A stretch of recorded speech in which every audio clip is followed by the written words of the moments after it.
السلام علیکم ورحمۃ اللہ۔ ایک بار جو ہے درود شریف پڑھ لیں۔ اللہم صلی علی سیدنا مولانا محمد وعلی آل سیدنا مولانا محمد وبارک وسلم۔ الحمدللہ الذی قال انما یعمر مساجد اللہ من آمن باللہ والیوم الآخر والصلاة والسلام علی من قال من بنا مسجدا بنى اللہ له بیتا فی الجنہ وعلی آلہ وصحبہ ومن تبعہ باحسان الی یوم الدین۔ صدر محترم اور عزیز علماء کرام، میری بات اور میرا مقالے کا جو عنوان ہے مسجد نبوی کی تعمیر عہد بعہد ایک تاریخی مطالعہ۔ اس میں نے جو باتیں بیان کی ہیں، جو عناوین قائم کیے ہیں، سب سے پہلے عہد نبی صلی اللہ علیہ وسلم، اس کے بعد خلفائے راشدین کے عہد ولید ابن عبد الملک اور عہد مہدی، عہد اشرف کاتبائی، عہد شاہ عبد العزیز، عہد شاہ فہد اور عہد شاہ عبداللہ۔ یہ میں نے عناوین اس لیے بیان کر دیے کیونکہ وقتوں کی قلت ہے، شاید کہ میں آخر تک نہ پہنچ پاؤں۔ اس میں سے ہمارے جو پہلے مقالہ نگار تھے انہوں نے الصفہ، اسی طریقے سے استوانہ مبارکہ، ممبر اور ریاض الجنہ کے بارے میں بات کر دی، تو میں ادھر نہ جاتے ہوئے کچھ باتیں جو ہیں میرے مقالے کے اندر ہیں وہ پیش کروں گا۔ باقی تمام باتیں الحمدللہ اس مقالے کے اندر موجود ہیں۔ نبی کریم صلی اللہ علیہ وسلم جب ہجرت کر 12 ربیع الاول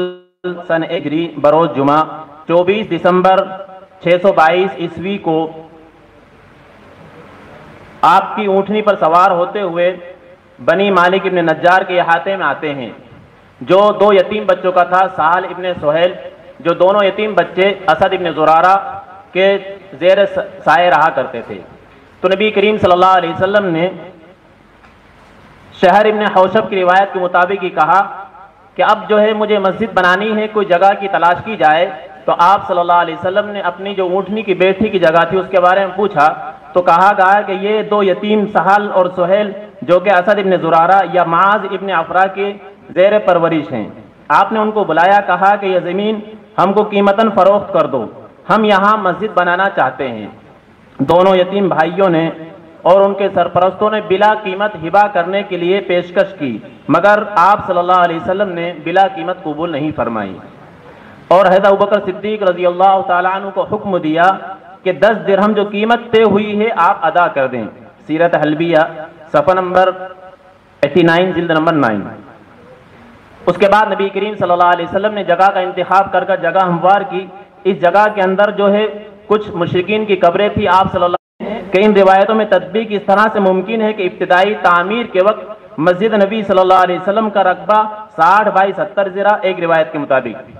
اور عہد نبی صلی اللہ علیہ وسلم میں سن 7 ہجری کے اندر جو توسیع ہوئی تھی اس توسیع کے بعد جو ہے 100 بائی 100 ذرا کی ہو گئی، جیسا کہ عبارت کے اندر مذکور ہے۔ نبی کریم صلی اللہ علیہ وسلم کی جو مسجد تعمیر ہوئی تو مسجد کا قبلہ جو تھا اس وقت جو ہے بیت المقدس تھا، جیسا کہ مشہور ہے کہ 17 یا 16 ماہ تک نبی کریم صلی اللہ علیہ وسلم نے ادھر ہی جو ہے رک کر نماز پڑھائی۔ اس کے بعد جو ہے صاحب بدایہ و نہایہ کے قول کے مطابق تحویل قبلہ سن 2 ہجری ماہ رجب اور ایک روایت کے مطابق 15 شعبان کو ہوتا ہے۔ تو نبی کریم صلی اللہ علیہ وسلم جو ہے پھر جنوب کی سمت، جہاں پر کہ پہلے ایک دروازہ تھا، کیونکہ نبی کریم صلی اللہ علیہ وسلم نے مسجد کے اندر جو دروازے بنائے تھے تو 3 دروازے تھے، اس میں ایک جنوب کے سمت میں تھا جو چند ہی دن بعد جو ہے بدل دیا گیا تھا۔ اور اصحاب صفہ جو اس وقت ہے، اصل اوریجنل حقیقت یہ ہے کہ نبی کریم صلی اللہ علیہ وسلم کے شروع زمانے کے اندر ایک صاحبہ جو بنایا گیا تھا وہ جنوبی سمت میں تھا، لیکن تحویل قبلہ کے بعد وہ مشرقی سمت میں چلا گیا۔ اس کے بعد ریاض الجنہ کا ذکر آ چکا ہے، ہمارے بھائیوں نے کر دیا ہے۔ استوانہ مبارکہ، اسی طریقے سے نبی کریم صلی اللہ علیہ وسلم جب فارغ ہوتے ہیں مسجد نبی کی تعمیر سے تو امہات المؤمنین رضی اللہ عنہما کے جو حجرات مبارکہ ہیں، خصوصاً اس میں جو ہے حضرت عائشہ رضی اللہ تعالی عنہ اور حضرت سودا بنت زمعہ رضی اللہ تعالی عنہ کے جو مکانات بنائے تھے، جن کے دروازے مسجد نبی کی طرف کھلا کرتے تھے۔ آپ صلی اللہ علیہ وسلم کی جو تعمیر تھی، اس تعمیر کے اندر ابتدائی دور کے اندر نبی کریم صلی اللہ علیہ وسلم میں نہ تو جو ہے کوئی ممبر تھا، نہ ہی جو محراب تھی۔ جب نبی کریم صلی اللہ علیہ وسلم فتح خیبر سے فارغ ہوئے، ایک روایت کے مطابق جو ہے ماہ محرم سن 7 ہجری، اور ایک کے مطابق سن 8 ہجری یعنی کہ جون 628 عیسوی کو۔ تو مسلمانوں کی بڑھتی ہوئی تعداد کو دیکھ کر نبی کریم صلی اللہ علیہ وسلم نے مسجد میں توسیع فرمائی، اور جب توسیع فرمائی تو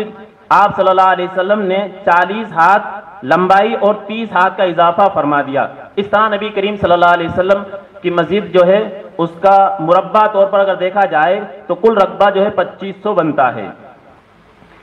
اس توسیع کے اندر آپ صلی اللہ علیہ وسلم نے ایک 3 زینے والا ممبر جو جھاؤ کے درخت کا تھا، جیسا پہلے ذکر آیا، وہ بنایا گیا، جس پر نبی کریم صلی اللہ علیہ وسلم جو ہے خطبہ دیا کرتے تھے۔ یہ ممبر کا ذکر مکمل تفصیل کے ساتھ آ چکا، اس لیے میں اس میں چھوڑتا ہوں۔ نبی کریم صلی اللہ علیہ وسلم کے عہد کے بعد حضرت ابوبکر صدیق رضی اللہ تعالیٰ عنہ کا دور آتا ہے، لیکن آپ کا پورا دور جو ہے مرتدین سے جو ہے جنگ و قتال اور نظم و نسق کے اندر رہتا، اس لیے حضرت ابوبکر صدیق رضی اللہ تعالیٰ عنہ نے مسجد نبوی میں صرف ایک ہی کام کیا تھا کہ جو پلر کھوکھلے ہو گئے تھے ان کی تبدیلی کی، باقی جو ہے تو ابوبکر صدیق رضی اللہ تعالیٰ عنہ کی طرف سے کوئی ایسا تجدیدی کام نہیں ہوا۔ توسیع بعہد عمر فاروق رضی اللہ تعالیٰ عنہ، خلیفہ دوم حضرت عمر بن الخطاب رضی اللہ عنہ سن 17 ہجری کو مسلمان کی بڑھتی ہوئی تعداد کو دیکھ کر مسجد نبوی میں توسیع کی، طول میں 140 ہاتھ اور عرض میں شرقاً غرباً 120 ہاتھ، چھت کی اونچائی 11 ہاتھ تقریباً جو ہے 15.5 فٹ۔ آپ صلی اللہ علیہ وسلم مسجد نبوی کی جو 6 دروازے بنوائے، 2 جانب مغرب میں، 2 جانب مشرق میں اور 2 جانب شمال میں۔ اس کے بعد حضرت عمر عثمان غنی رضی اللہ تعالیٰ عنہ کا دور آتا ہے، تو حضرت عثمان غنی رضی اللہ تعالیٰ عنہ سن 24 کو جو خلیفہ منتخب ہوتے ہیں، تو چند ہی سالوں بعد جو ہے اصحاب شورا جو ہے یہ بات پیش کرتے ہیں کہ مسجد کے اندر کمی ہے، نمازی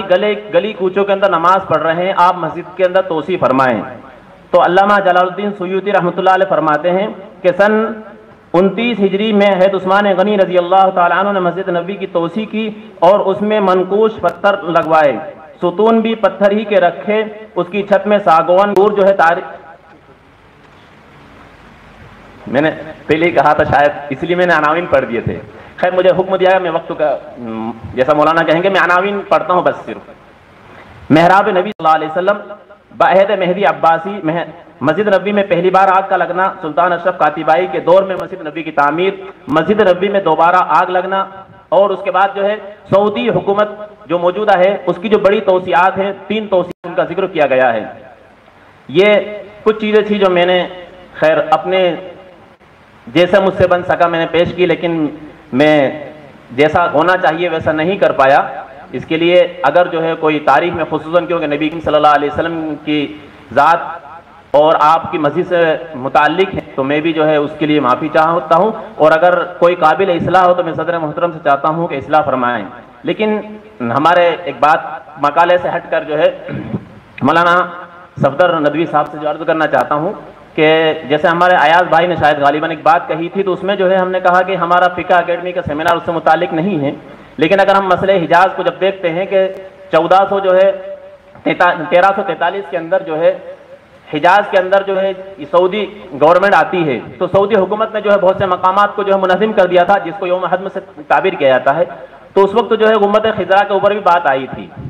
لیکن جو ہے ہمارے مشہور علماء جو ہندوستان سے جو وابستہ تھے اس میں جو مولانا شوکت علی ہے، محمد مولانا جوہر علی صاحب ہیں، مولانا سید ہے سلیمان ندوی رحمۃ اللہ علیہ ہیں، اور ان سب کے اندر مفتی کفایت اللہ صاحب، اور ان سب کے جو ہے